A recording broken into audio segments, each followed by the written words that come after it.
है। चाहे तुम राम कह लो, चाहे अल्लाह कह लो, चाहे वाहिगुरु कह लो, भगवत ग्रंथ जीव के द्वारा ही बोला जाएगा और उन्हीं अक्षरों से बोला जाएगा जो तुम पढ़ते आ रहे हो आज तक। इन्हीं 12 अक्षरों का है। ये अक्षर हटा दो तो दुनिया के सारे नाम खत्म। लेकिन इसका मतलब ये नहीं कि भगवान ही खत्म, परमात्मा खत्म, अल्लाह खत्म, गॉड खत्म। वो सदा से था, है और रहेगा। लेकिन उसके नाम जो इंसानों ने बना लिए, नाम बना है केवल इंसान ही बना रहा है और सोच रहा है कि मैं बहुत बड़ी किस्मत वाला हूँ। कहते कि कई बात आ रहे इंसान जो बड़ा किस्मत का जन्म है, क्यों तुम भगवान का नाम जप सकते हो। अच्छा तोता नहीं कर सकता, तोता नहीं कर सकता। राम राम अल्लाह वाहिगुरु वाहिगुरु, फिर उसका भी जन्म अनमोल हो गया? बिल्कुल नहीं, क्योंकि तोता केवल जप सकता है, समझ नहीं सकता कि वो बोल क्या रहा है। राम राम करके भी उसके सामने 4 फोटो रखोगे, पूछोगे में राम बोले बता नहीं पाएगा। उसने केवल कॉपी कर दी है तुम्हारी आवाज की। तो इसी को कबीर साहब समझा रहे हैं, बावली अक्षर जीव आधारा, आदि अक्षर जीव्या से न्यारा, और वाही को सत सिमर कहिए, सिमर सिमर पुत्र पारा। 52 अक्षरों से तुम केवल भगवानों के नाम लिख सकते हो संकेत के रूप में कि किसके पुजारी हो। राम राम का पुजारी हो। किसको मानते हो? अल्लाह। अच्छा मुसलमान है, तुम किसको मानते हो? जी। अच्छा ईसाई है। केवल सांकेतिक ज्ञान नहीं है, अपने आप को अलग करने के लिए। और इसी नामों का झगड़ा है सारा। 4 आदमी मुझे कहते हैं मुसलमान को बोल जय श्री राम, मैं नहीं बोलूंगा। 4 मुसलमान हिंदू को बोल के कहते हैं बोल अल्लाह अकबर, मैं नहीं बोलूंगा। ये झगड़ा हमेशा से रहा है, हमेशा तक रहेगा। अब इस झगड़े को खत्म कैसे करेंगे? केवल 52 से न्यारे होता है, केवल 52 से न्यारे।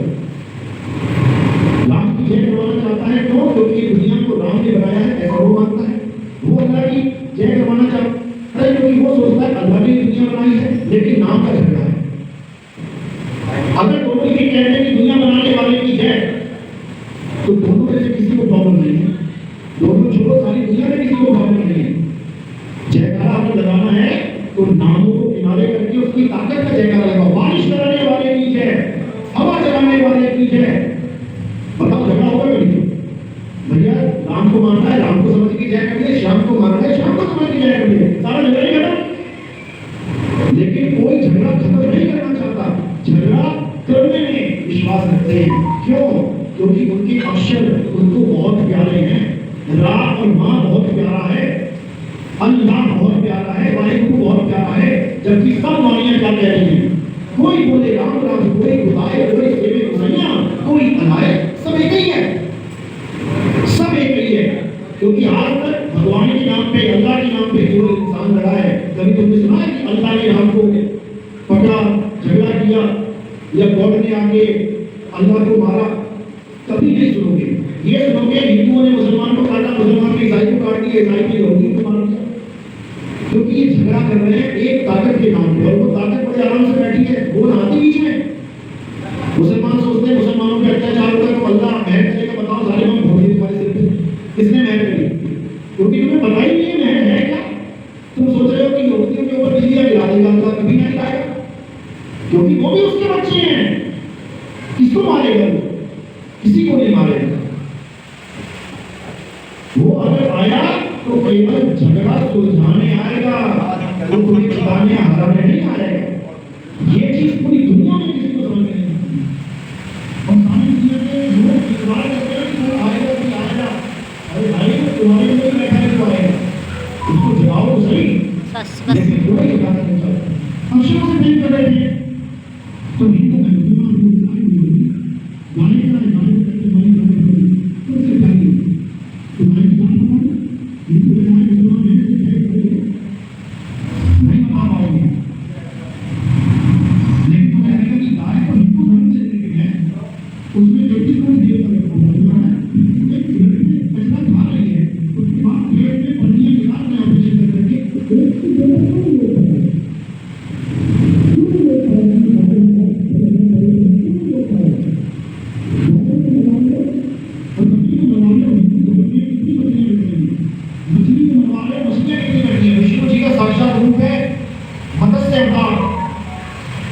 अवतार विष्णु जी का रूप है, लेकिन एक भी हिंदू नहीं बचा उसको, और जिसको केवल पाना है उसको तुम उसके नाम पे तुम कर रहे हो।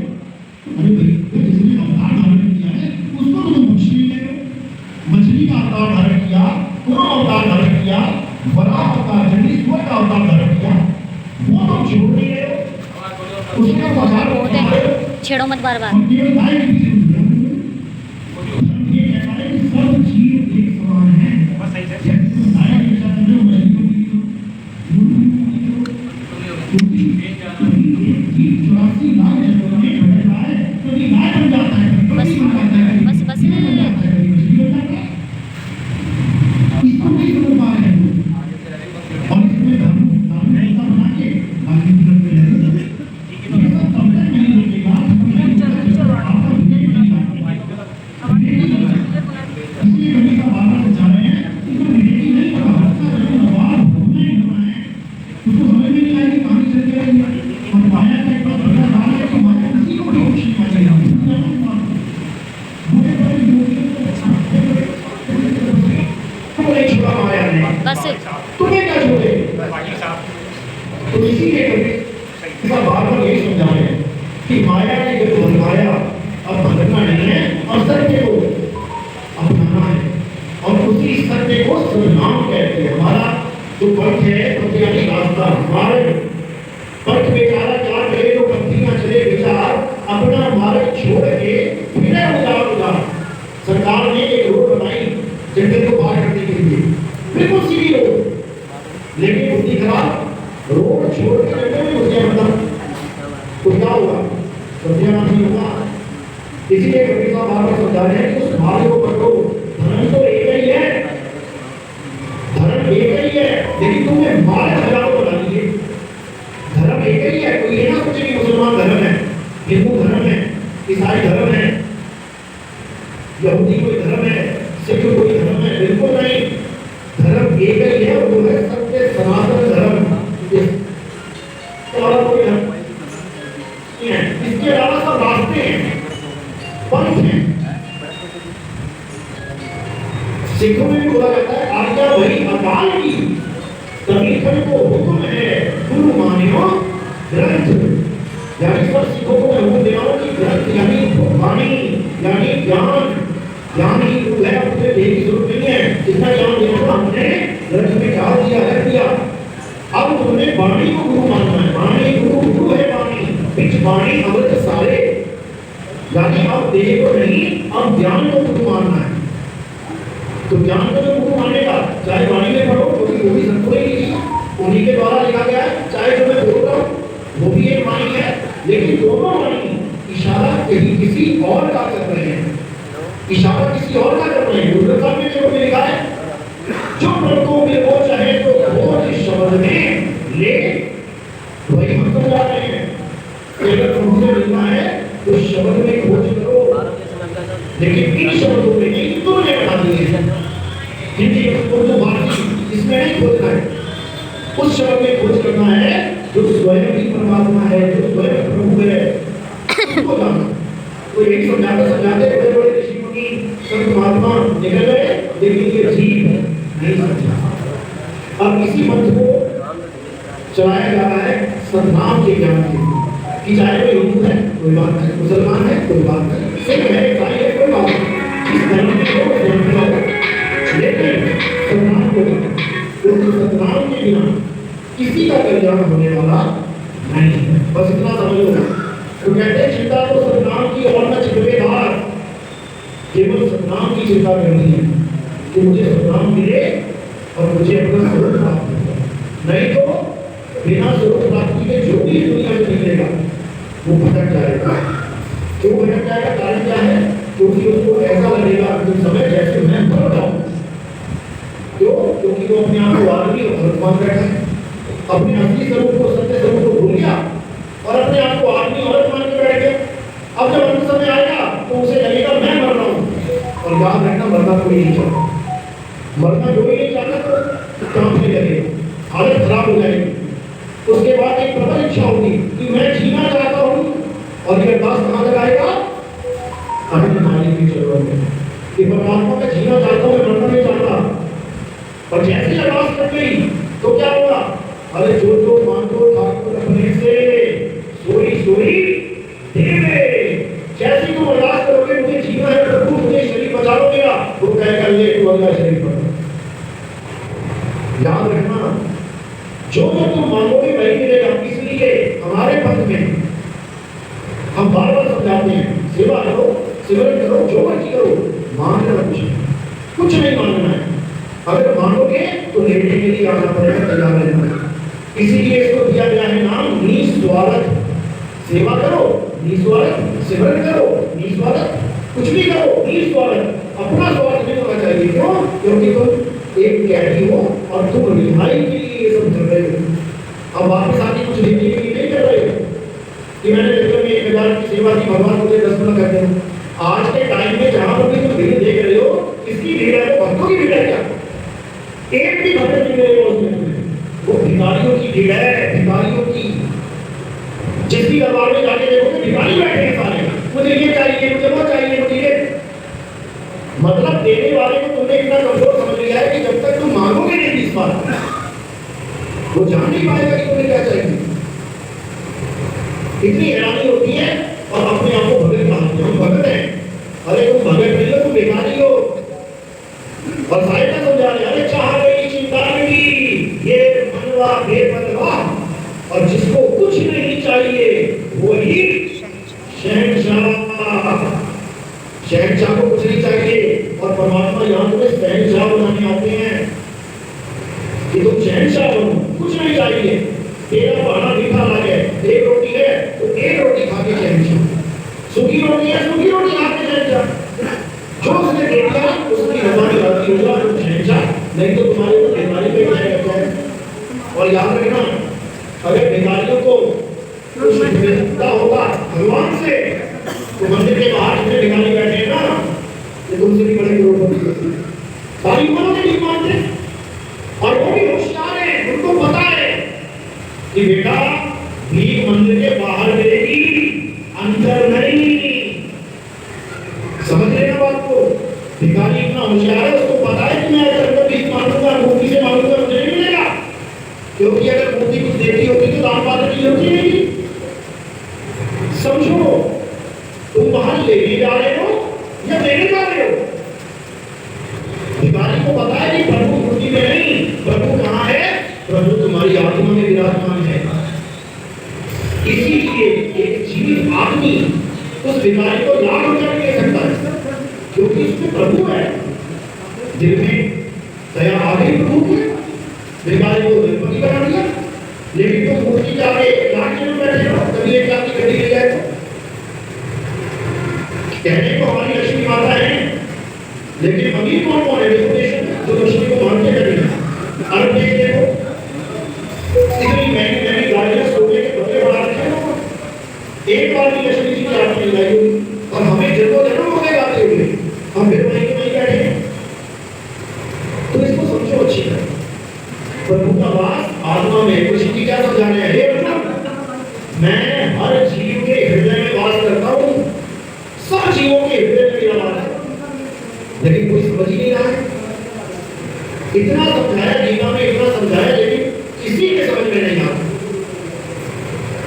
इसी अधूरे ज्ञान को पूरा करने के लिए एक गुरु आता है आपके जीवन में, जो वेद को समझा देता है और आपकी वो आखिरी कड़ी जोड़ देता है, जिसकी वजह से, जिसके ना जोड़ने की वजह से तो भगत होकर भी भगत नहीं हो पा रहे, वो तुम्हारी कड़ी पूरी कर देता है। तो इसी को समझते हुए अब हमें केवल अपने आत्मा पे, आत्म ज्ञान पे दृढ़ विश्वास रखना है। दृढ़ विश्वास, जितना विश्वास हमें इस बात पर है कि मैं अपने पिता का पुत्र हूँ, विश्वास है ना, इसलिए डीएनए टेस्ट नहीं करवाया गया कि देखो यार कि पुत्र नहीं है, सोच लो, कोई नहीं करवा। जबकि क्या पता डीएनए टेस्ट हो जाओ तो पता नहीं कितनों के बेटा होंगे नहीं, जिनको मार के बैठे थे। सही बता रहा हूँ मैं, मां को सब पता है कि ये पुत्र किसका है, लेकिन हम विश्वास करके बैठे हैं कि मैं इसी का पुत्र हूँ। अरे जब दुनियावी पिता पे इतना विश्वास कर लिया तो उस जगत पिता पे क्यों नहीं कर देते? दुनियावी पिता भी तुम्हारे बिना मांगे तुम्हें सब कुछ देता है। उसको सब पता है कि मेरे बच्चे को क्या चाहिए, लेकिन तो उसको सुनाने में लगे हो कि मुझे क्या चाहिए। दिन में 4 या 5 बार भीख मांग ले। इसको पकड़ो, ये बीच में आ रहे साहिब हैं। यही समझा रहे हैं कि भीख मांगना बंद करो। जिस दिन तुमने भीख मांगना बंद कर दिया, वो सब कुछ देना शुरू कर देगा। अरे भीख मांगे वो 3 मिले और मांगे मिले ना भीख। अगर मांगने से सब कुछ मिल जाता ना, सबके छत पे हेलीकॉप्टर खड़ा होता, कौन कम में मांगेंगे? भगवान मेरी 100 करोड़ की रोटी लगा दो, तो मेरे सामने जाओ माता ने 100 करोड़ की रोटी मांगो। क्यों नहीं लगी सकती? क्योंकि भगवान भी केवल वो देता है जो तुम्हारी तरफ में निर्धारित है। एक आदमी आईपीएस की तैयारी कर रहा है, खूब पढ़ रहा है और मांग भी रहा है भगवान में आईपीएस बन जाऊं, पढ़ भी रहा है, मांग भी रहा है, अब तो नौकरी लग गई, क्या कर रहा है? भगवान ने दिया ना, पढ़ता देखा भगवान ने, तो मांग भी हो रहा है तो उसको उस जीवन में चाहिए और उसकी वो कोशिश भी कर रहा है, तो किस्मत में है तो मिल जाता है, तय मिल जाता है भगवान का। समझ लो, अगर भगवान देने वाला है तो सबको देगा, ऐसा नहीं तुमको कुछ स्पेशल देगा। तो भिखारी नहीं बनना है, अब शहंशाह बनना है। शहंशाह बनने का एक ही तरीका है, वो क्या है? अपने प्रभु की गोद में बैठ जाना। जैसे ध्रुव को ज्ञान दिया, ध्रुव अपने पिता की गोद में बैठे हैं ना, तो उसकी माँ ने उतार दिया, सौतेली की माँ ने, वो उतर अपनी माँ के पास गए, उसकी माँ ने उसे क्या ज्ञान दिया कि बेटा ये तो दुनिया की पिता है, इसकी गोद में तो बैठ नहीं गया, कहीं ये नहीं रहेगा, फिर करना पड़ेगा। उस पिता की गोद में जाके बैठ, जहां एक बार बैठ गया तो तुझे उतार नहीं सकता कोई। छोटी सी उम्र 6 साल की, चला गया जंगल में भक्ति करने। तो वही चीज कबीर साहब ने अपनी वाणी में दोहराई है, नाम जपो जी ऐसे ऐसे, ध्रुव प्रहलाद जपियो हरि जैसे। यानी उस भाव से नाम जपो कि तुम कुछ दुनियावी चीज पाने के लिए नाम जप रहे हो, और उन लोगों ने दुनियावी चीजें छोड़ के नाम जपा। बिल्कुल उल्टा काम चल रहा है। ध्रुव ने सब कुछ होते हुए छोड़ दिया और तुम सब कुछ पाने के लिए लगे हुए हो। तो क्या करना है? अब सिंहासन पे प्रभु बैठे हैं, उनकी गोद में जाके बैठना है। अब तो जाए चढ़े सिंहासन और मिले हैं सार्वधानी, राम कबीरा एक भरे हैं, कोई ना सके पहचान। एक भरे हैं यानी तुम्हें भी उसने अपने जैसा बना लिया। अब कोई पहचान ही नहीं सकता कि कौन शहंशाह कौन भिखारी। भिखारी को शहंशाह बना दिया उसने। बस यहां अगर आप पहुंच गए तो फिर आप शहंशाह के, फिर आपसे कोई टक्कर ले ही नहीं सकता। यानी अब आपको इस मोह बंधन में, इस माया जाल में कोई उलझा ही नहीं सकता। यही गीता में समझाया गया कि ये जो ये दुनिया जो भी तुम्हें दिख रहा है दुनिया में, ये सब मेरी त्रिगुणी माया है। ये 3 गुणों की माया है और इस त्रिगुणी माया में सारा संसार उलझा पड़ा। जो अगर इस 3 गुणों की माया को लांघ कर मेरे सत्य स्वरूप को जान लेते हैं, ये स्वरूप नहीं जो आप देख रहे हो, आदमी औरत का स्वरूप, ये तो काया है, माया है, हड्डी है, मांस है, बाल है, खाल है, ये सत्य स्वरूप नहीं है। सत्य स्वरूप क्या है? आत्म स्वरूप। कि जो इस माया को लांघ के आत्म स्वरूप को प्राप्त कर लेते हैं। हे अर्जुन, तुम्हें और मुझ में कोई फर्क नहीं रहेगा। वो हम फर्क खत्म करने आ रहे हैं, लेकिन हमने बहुत बड़ा फर्क बना दिया है। क्यों? क्योंकि हम खुद को भी शरीर मान बैठे और भगवान को भी शरीर मान बैठे। और जब तक शरीरों के झगड़े खत्म नहीं होते, तब तक किसी को भी मुक्ति मिलने वाली नहीं है, बिल्कुल नहीं है।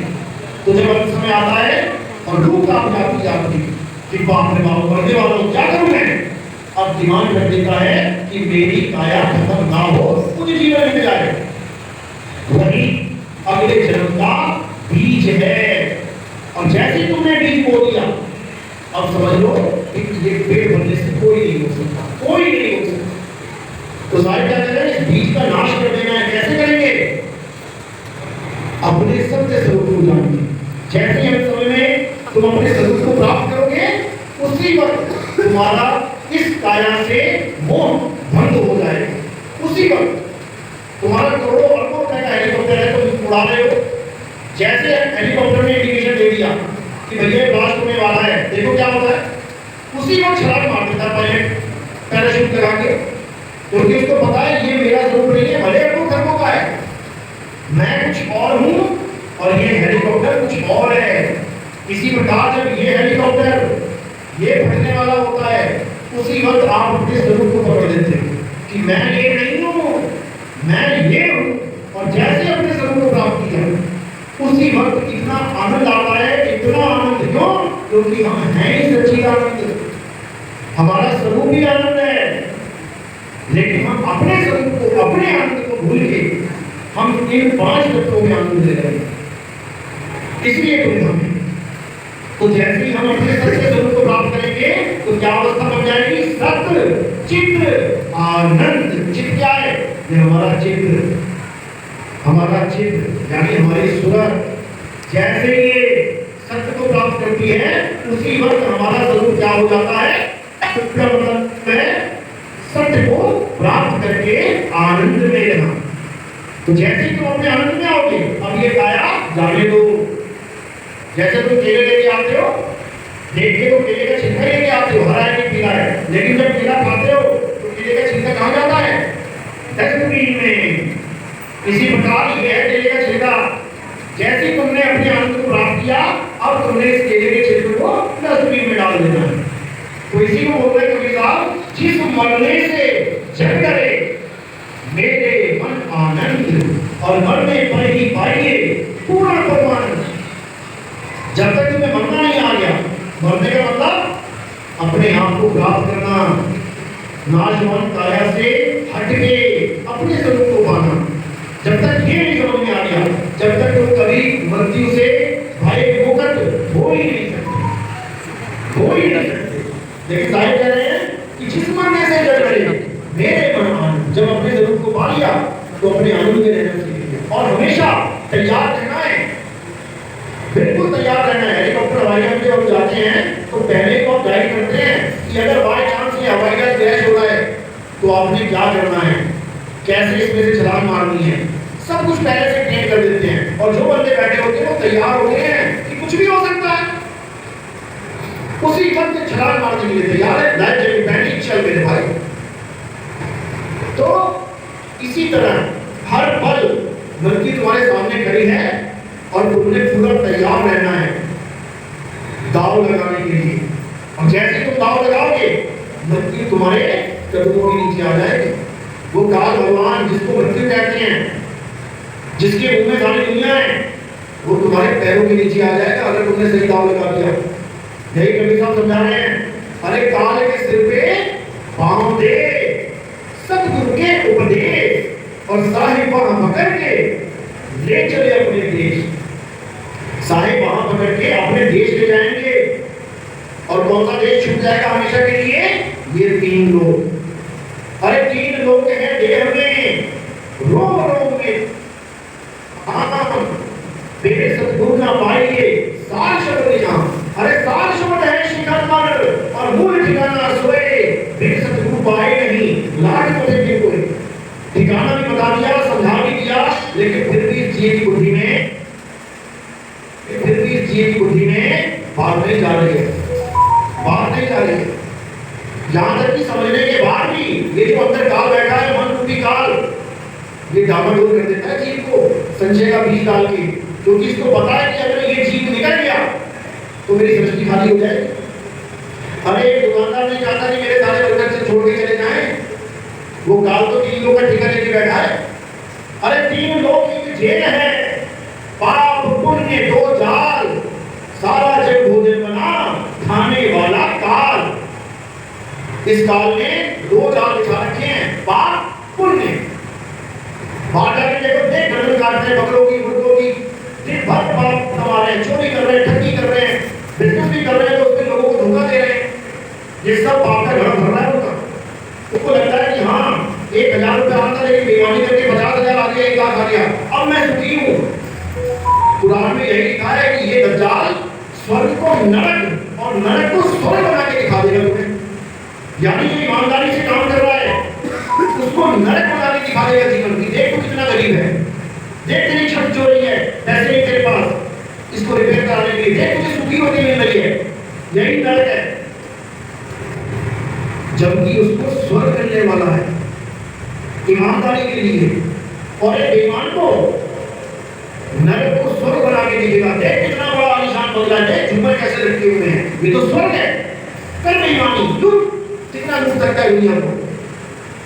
और उसके बाद जब हिसाब होगा तब उसे समझ में आएगा कि अरे भैया ये जन्नत नहीं, ये दोजख था, यही दज्जाल का खेल है, इसी को समझना है। तो ये सब तब समझ में आता है जब तक तुम दोनों जाल को समझ जाते हो। पाप पुण्य ये दोनों बेड़ी, और एक लोहे एक कंचन केरी, एक लोहे की बेड़ी और एक सोने की बेड़ी। पाप करोगे लोहे की बेड़ी, पुण्य करोगे सोने की बेड़ी, बच कोई नहीं सकता, बचने वाला काम नहीं है। क्योंकि बहुत से लोग ये सोचते हैं कि बस पुण्य करते जाओ, पाप मत करो, भगवान अपने आप मुक्त कर देंगे। ये तुम्हारी गलतफहमी है। यहाँ ना तो कोई पापी बचेगा और ना ही यहाँ कोई पुण्यकर्मी बचेगा, दोनों को सजा मिलेगी, बेटी दोनों को लगेगी, पापी को लोहे की लगेगी और पुण्य करने वाले को सोने की लगेगी। बचना कैसे है? अरे बचना चाहो कान जान से, चीनो शब्द हमारा, और कहे कबीर अमर कर डालू जो निज होए हमारा। पाप और पुण्य दोनों से बचना है तो अकर्ता हो जाना है, अकर्ता। जिस दिन तुम अकर्ता हो गए, यानी जो तुम कर रहे हो ये सब परमात्मा को समर्पित करते जाना है, अपना कुछ भी नहीं समझना है। क्योंकि अगर तुमने अपना कुछ समझ लिया तो फल भुगतने के लिए तैयार रहना, याद रखना इस बात को, फल भुगतने के लिए। जैसे बिहार से लोग जाते हैं पंजाब खेती बाड़ी करने, किसी जाट के यहाँ खूब कमाते,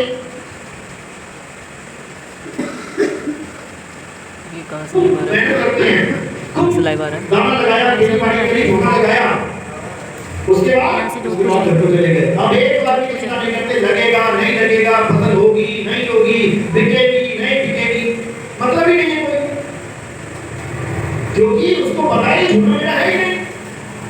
जो किया जाट के लिए किया। इसी प्रकार जो तुम कर रहे हो यहाँ पे, पहली बात तुम कुछ करते ही नहीं हो, लेकिन जो भी तुम यहाँ पर लग रहा है मैं कर रहा हूँ, वो भी समर्पित करते जाना है। अपना फर्ज निभाओ और निकल जाओ। अच्छा होगा या बुरा होगा ये प्रकृति पे छोड़ो, क्योंकि यहाँ पर जितने भी लोग बैठे हैं, जितने भी संसार में जीव हैं, सब के सब अपना किया भोग रहे हैं और सबको भोगना पड़ेगा। ना कोई इंसान बचेगा, ना कोई देवी देवता, ना कोई ऋषि मुनि, सबको श्राप लगे हैं, सबने भोगते हैं। सबको वरदान मिले हैं, जो जो वरदान मिला है उसको भोगना है उन्होंने। तो ये श्राप और वरदान, ये पुण्य और ये पाप, ये दोनों जंजाल है, दोनों से बाहर आ जाओ, तब समझो कि अब तुम्हें एनओसी मिलेगी यहाँ से, नो ऑब्जेक्शन सर्टिफिकेट। यानी अब इससे कोई मतलब नहीं है, क्योंकि इसने अपना समझ के कुछ किया ही नहीं, तो इसको क्या सजा दे और क्या इसको इनाम दे, ये तो निकल गया। इसी को कबीर साहब ने बार बार समझाया, बार बार, कि इस माया को कभी भी असल मत समझ लेना। जो घर में तुम्हारे बीवी बच्चे हैं केवल इसलिए हैं क्योंकि तुम्हारे परिवार में जन्म ले लिया, इसलिए तुमने उसको अपना मान लिया। वही दूसरे परिवार से जन्म ले लेते, कभी ना मानते, कभी भी ना मानते। और जिसको अपना मानोगे वही दुख का कारण बनेगा। पड़ोसियों के 3 लड़के मर गए, कोई दुख नहीं है, खाना खा रहे शाम को आराम से, बातें भी कर रहे, हमारे बड़े अच्छे थे, आए 3 मर गए और खाना भी खा रहे, अपना एक मर गया तो 3-4 दिन गले से रोटी ना मिलते। समझो यही माया है। इसी माया को समझ के इससे दूर हो जाना है। अर्जुन भी होने लगा, मेरा अभिमन्यु मर गया, मेरा अभिमन्यु मर गया, आपके होते मर गया। कृष्ण जी कहते हैं अच्छा चल तुझे से बात कराता हूँ। अभिमन्यु को बेटा दिया, अब वो देख रहा है मेरा बेटा तो कैसा कहता, किसका बेटा, कौन सा बेटा, अरे पता नहीं तू कितनी बार मेरा बेटा हो लिया, पता नहीं कितनी बार मेरा बेटा हो लिया, कितनी बार तू मेरा दुश्मन हो लिया, कितनी बार मैं तेरा दुश्मन हो लिया। ये माया है पिताजी, इस माया से बाहर निकलो। यही सुखदेव ऋषि ने बताया। 12 साल मां के गर्भ में रहा, कहता मैं नहीं निकलूंगा बाहर। ब्रह्मा विष्णु में पहुंचे, अरे भाई निकल जा, 12 साल हो गए, उन्हें तरीका रखा अपनी मां को। कहते मैं बाहर निकलूंगा तो तुम त्रिगुणी माया में फंसा दोगे मुझे, मैं तो यही बैठ के साधना करूंगा। कहते नहीं भाई, ये तो प्रकृति का नियम नहीं, मुझे निकलना पड़ेगा। वो कहता केवल एक पल के लिए अपनी माया रोक लेना, मैं तब निकलूंगा। तो कहते तथास्तु। जैसे ही बाहर निकला, अपनी मां अपने पिता की तरफ देखा तक नहीं, सीधे दौड़ लगा दी जंगल की तरफ और भागता भागता झाड़ू तोड़ रहा है। मां कह रही है बेटा शक्ल तो दिखा जा। कहता कौन बेटा, किसका बेटा, मुझे खुद में कैसे गर्भ में उल्टा लटक के बैठा हूं, निकलो यहां से, कोई किसी का वहां बेटा नहीं है। तो संतों ने, ऋषियों ने भी कोई कमी नहीं छोड़ी समझाने में, लेकिन हमारे ऊपर कोई असर नहीं पड़ता है। जैसे कोयले को इन साबुन से धो लो, कोई असर नहीं पड़ने वाला, लेकिन जिस पर मालिक की दया हो जाए उसको समझ में आ जाती है कहानी कि ये सामने जो पिता और माता बैठे हैं मेरे नहीं है। पता नहीं किस किस के माँ बाप आ गए मेरे जीवन में, पता नहीं है किस किस माँ बाप के जीवन में चला गया। आज इसको माँ बाप कह रहा हूँ, आज अभी गलती हो जाए तो पता नहीं किसको जाते हैं, किसके घर में जाके पैदा हो जाता, उसको माँ बाप कहता फिरूंगा। इसलिए यहाँ केवल लेने देने का संबंध है। मैंने 1 लाख रुपए खाया, नहीं वापस किया बंदे का, वही बंदा मेरे घर में पैदा हो जाएगा मरने के बाद। अब गले में उंगली लगा लगा के मांगेगा, दे पापा, पापा दे, गाड़ी लेनी है, 1 लाख रुपया दे, देना पड़ेगा। केवल लेने देने का संबंध है हमारा। इसलिए गरीब आदमी समझा रहे हैं कि लेवा एक देवा का दूतम, और कोई किसी का पिता का पूतन, कोई किसी का पिता गलत नहीं, हम गलत नहीं बोलेंगे उसको। हाँ, अगर तुम सारी को नहीं हटके रहे तो वो तुम्हारे लिए गलत हो जाएगा। उसके लिए इसने शुरुआत की है। जैसे तो 5वीं में अटक जाओ 15 बार, तो तुम अटक गए वहां पे, तुम्हारे लिए गलत है वो। 5वीं तक आना गलत नहीं था, अटक जाना गलत है, आगे बढ़ नहीं पा रहे, तुम्हारे लिए नुकसानदेह है वो, उसके लिए नहीं है जो अभी पहली में है, वो तो आएगा चाहे वो बात भी कर जाए। इसी प्रकार देवी देवता, मूर्तियां, मस्जिद, कुरान, कलमा, बाइबल, चर्च, गुरु ग्रंथ साहब, गुरुद्वारे, ये बहुत जरूरी है शुरुआती दौर के, वरना तुम्हारे भाग नहीं चलेंगे।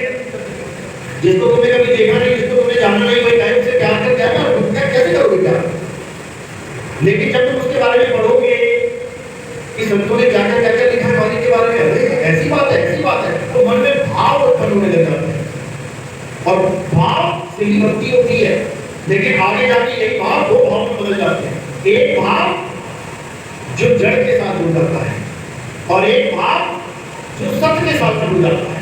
यानी एक भाव तो असत्य हो जाता है और एक भाव सद्भाव हो जाता है। असत भाव वाला असत्य को प्राप्त कर बैठता है। जैसे कोई कहे मैंने तो मान लिया कि इसमें भगवान है, मान लिया, फिर मानने से जाऊंगा। अगर वो असत्य है तो मुझे असत्य की ही प्राप्ति होगी, और जो सत्य है उससे सत्य की ही प्राप्ति होगी। इसीलिए कबीर साहब ने भी समझाया ये, ज्ञान मूल गुरु रूप है, पूजा मूल गुरु पाओ, मंत्र मूल गुरु वचन है, मोक्ष मूल सद्भाव। सद्भाव बहुत जरूरी है। सत्य में अपने भाव को जोड़ देना, क्योंकि जहां भाव होगा उसी की भक्ति करोगे। राम जी से भाव है, कभी अल्लाह की भक्ति नहीं करोगे। अल्लाह से भाव है, कभी तुम राम जी की पूजा नहीं करोगे। जबकि सत्य दोनों के पास है, सत्य यानी आत्मा दोनों के पास है। मुसलमान भी आत्मा लेके बैठा है, ईसाई भी, हिंदू भी, सिख भी, बिना आत्मा के कोई है ही नहीं। बस अपनी आत्मा के साथ जुड़ना है, सत्य के साथ जुड़ना है, तो सबका भाव सत्य हो जाएगा और सब एक रास्ते पे आ जाएंगे। तुमने अल्लाह बोलना है, अल्लाह बोल के सबको याद कर ले भाई। तुमने राम बोलना है, राम बोल के सबको याद कर ले। तुमने विष्णु भी बोला है, विष्णु बोल के सबको याद कर ले। कबीर साहब की वाणी में जिसका नाम नहीं लिखा बता दो। हजारों जगह मुरारी, राम, विष्णु कितनी बार लिखा हुआ है, लेकिन सत्य के साथ होंगे, असत्य के साथ नहीं। तो इसी को कबीर साहब बार बार समझा रहे हैं कि जब तुम्हारे जीवन में सत्य धारण करवाने वाला गुरु आ जाता है, उसके बाद ये 52 अक्षरों का झगड़ा खत्म हो जाता है। तब एक अक्षर पे आ जाते हैं, 52 अक्षर जोड़े आन सत्याना अक्षर एक पहचान। वो एक अक्षर वो आदि अक्षर है, उसी आदि अक्षर का सिमरन सत्य का सिमरन है। इसके अलावा और कुछ नहीं। इसके अलावा जितना भी लड़ो, जितना झगड़ा कर लो, इसका कोई अंत नहीं है। तुम अपनी प्रजाति का नाश करोगे। जैसे कहते बहुत बड़े डायनासोर थे, पहले आपस में लड़ने मर गए। ऐसी आने वाली प्रजाति का एक इंसान नाम का एक आदमी होता था, बंदा होता था, यहाँ पे प्रजाति होती थी कि आपस में लड़ने मर गए। इतिहास बनना है तुम्हारी मर्जी है, इतिहास रचना है वो भी तुम्हारी मर्जी है, रच दो एक होगी। तो सब संतों ने एक ही मार्ग बताया है, लेकिन मार्ग समझने के ना आने के कारण हम सब अलग अलग हो गए। आए एक ही घाट से, उतरे एक ही बार, और बीच में दुविधा बढ़ गई, हो गए 12 बार। एक ही जगह से आए सारे और एक ही धरती पे आ गए सारे, लेकिन दुविधा पड़ गई। मैं हिंदू, मैं मुसलमान, मैं ऊंची जाति, मैं छोटी जाति, मैं बड़ी जाति। इसको अच्छे से समझ लो। हमारी एक ही जात है इंसान, हमारा एक धर्म है आत्मा, इसके अलावा कुछ नहीं है। इसके अलावा अगर तुम समझते हो तो समझ लो कि तुमने बनाने वाले की कृतियों में तुमने भेद कर दिया। उसने सबको पूर्ण बनाया, 5 तत्व आपको भी दिए हैं, 5 तत्व आपको भी दिए हैं, 5 तत्व जिसने भी दिए हैं सबको बराबर दिए हैं, कभी किसी में नहीं छोड़ी है। हमें ऊंचा वो नीचा ये बिल्कुल भी नहीं करना, बिल्कुल भी नहीं। उसने हाथ लगा दिया गिलास में, मैं पानी नहीं पी सकता, नोट भी तो हाथ लगाया था, चढ़ावा कैसे लेगा? पानी का गिलास, जबकि पानी होती है भाई, पानी का गिलास देने भर से वो अशुद्ध हो गया, और 2000 का नोट, 500 का नोट, तो उसने भूख लगा के गिना होगा, वो कभी अशुद्ध गिना होगा, वो कभी अशुद्ध नहीं हो सकता, वो जितने मर्जी आने दे। तो यही सब भ्रम ज्यादा है, इसको बिल्कुल दिमाग से निकालो और सब एक हो जाओ। अब समय है एक होने का। अगर अब भी नहीं हो पाए तो भाई कभी नहीं हो पाओगे, कभी भी नहीं हो पाओगे, क्योंकि अभी भी सत्य को नहीं समझ पाए तो असत वाले को बैठ ही है, वो तो दाव लगाएंगे अपना। क्योंकि अब कली और कलकी का जो युद्ध है वो यही है, सत्य और असत्य का युद्ध। अभी आपने देखना है कि हम सत्य के साथ हैं या असत्य के साथ हैं, और सत्य केवल एक है, अपना आत्म स्वरूप ही सत्य है, इसके अलावा सब झूठ है। जिस दिन ये तुम्हारी समझ में आ जाएगा उस दिन तुम कलकी की मौत में आ जाओगे, और नहीं समझ में आया तो कली काल के मुंह में चले जाओगे। वो उसका तो काम ही खाना है, वो खा ही रहा है, लेकिन तुम्हें दिख ही नहीं रहा कि वो खा रहा है। चूहे को बिल्ली बन के खा रहा है, बिल्ली को कुत्ता बन के खा रहा है, कुत्ते को बाघ बन के खा रहा है, बाघ को शेर बन के खा रहा है, शेर को छोटे छोटे कीड़े बन के खा रहा है। खाता ही जा रहा है, खाता ही जा रहा है, और किसी को समझ में भी नहीं आ रहा। तो अब समझना है, अब उसके जाल से निकलना है, अब जन्म मरण से सदा सदा के लिए अलग होके अपने आत्म स्वरूप, अपने असली राम को पहचानना। इन राम को तो बहुत पहचान लिया, दशरथ के पुत्र राम को त्रेता युग से आज तक पूजा करते आ रहे हैं। अब हमने आत्म राम को जानना है, जिस आत्म राम की वजह से दशरथ के पुत्र भी खड़े हैं, वो शरीर खड़ा है, जिसकी वजह से कृष्ण जी का शरीर खड़ा है, बांसुरी हाथ में है। अगर आत्म राम शरीर से जुदा हो जाए तो बांसुरी भी हाथ में नहीं रहेगी। तो इन शरीरों को असत्य मानना है और आत्म राम को सत्य मानना है। यही कृष्ण जी ने गीता में समझाया। कहते हैं अर्जुन, इस आत्मा को ना तो अग्नि जला सकती है, ना शस्त्र काट सकता है, ना पानी भिगो सकता है, ना हवा सुखा सकती है। इस दुनिया में अगर कुछ सत्य है तो वो आत्मा ही है। उस आत्मा को प्राप्त करना ही इस मनुष्य जन्म का लक्ष्य है, वही असली धर्म है। धर्म का मतलब धारण करना, अपना सत्य स्वरूप धारण करना। अभी क्या धारण कर लिया है? अभी ये नकली काया धारण कर ली है, किसी ने आदमी की, किसी ने औरत की। अब अपने आप को आदमी और मान के बैठे, खुद को तो माना, अपने भगवान को आदमी और बैठ गए? अब नहीं, अब सत्य को जानो, आत्मा को जानो। हमारा जो धर्म है वो सत्य सनातन धर्म है, और सत्य सनातन धर्म की परिभाषा अगर नहीं पता लोगों को, लोग सोचते हैं कि किसी देवी देवता की पूजा करने को सनातन धर्म कहते हैं। अरे गीता में तो देवी देवताओं की पूजा मना कर दी गई। अध्याय 7 23वां श्लोक है, जो बुद्धि लोग होते हैं वो देवताओं की शरण में जाते हैं। अल्पबुद्धि बोला उन्हें, बुद्धिहीन नहीं बोला। बुद्धिहीन तो किसी के सामने खड़ा नहीं होता, वो तो कहता भगवान है ही नहीं। अल्पबुद्धि होता है वो देवताओं के आगे खड़ा हो जाता है, और जो विवेकी होता है वो आत्म देव की शरण में आता है, क्योंकि आत्म देव ही सत्य सनातन है। अध्याय 2 24वां श्लोक, हे अर्जुन,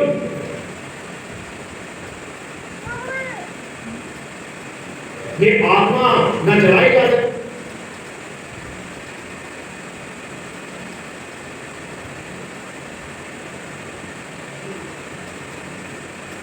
ये आत्मा न जलाई जा सकती, ये आत्मा न जलाई जा सकती,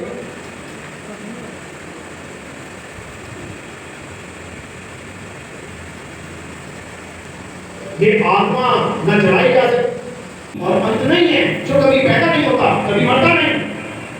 एको सिमरो नानका जो जंतर रहा समाए, अरे वाही को क्यों सिमरिए जो जन्मे के मर जाए।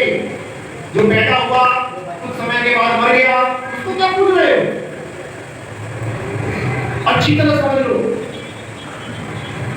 जब तक ये चीज समझ में नहीं आती, जब तक कृष्ण जी का आना संभव हो ही नहीं सकता। भले तुम्हें गीता का ज्ञान दे रहे, तो समझ में ही नहीं आ रहा तो दे रहे ना दे रहे बराबर। जब तुम्हें पता ही नहीं है, तुम कोई मशीन खरीद के लाए, उसके साथ किताब मिली, उसमें लिखा था कैसे कैसे यूज करना है, वो तुमने किताब तो पढ़ी नहीं, पढ़ी या समझी नहीं, और तुम मशीन चला के बैठ गए और कुछ नहीं होने वाला, थोड़ी देर में परेशान हो जाओगे। इसीलिए गीता को समझो। हमारी गीता, हर गीता, घर गीता इसलिए छापी है हमने कि गीता को समझो क्या समझा रही है। अगर गीता को नहीं समझ पाए तो केवल हरे कृष्णा करने से कुछ नहीं होगा।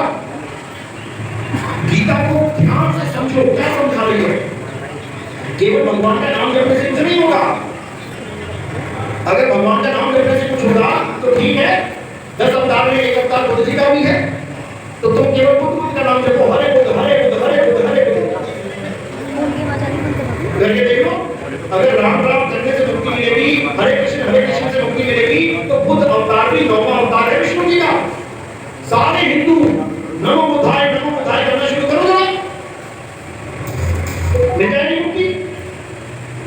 आज तक एक भी मंदिर नहीं बनाया बुद्ध जी का।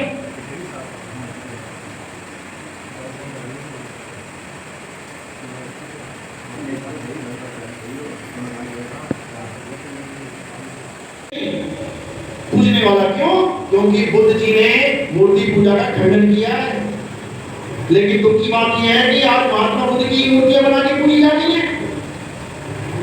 जो कर्म बाकियों ने किया वही तुम करने लगे।